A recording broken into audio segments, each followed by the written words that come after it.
70 80 हज़ार की लीड से जीत रहे थे।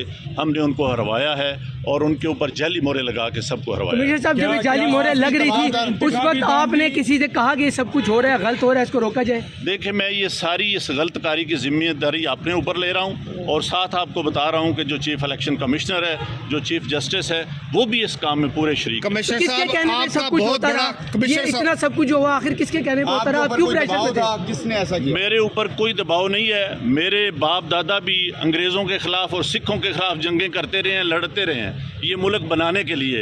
अब मैं इस मुल्क को तोड़ने का हिस्सा नहीं बन सकता। कमिश्नर साहब, आपने रावलपिंडी की बहुत बड़ी खिदमत की है, आपने बड़े बड़े मेगा प्रोजेक्ट में 24 घंटे काम किया है।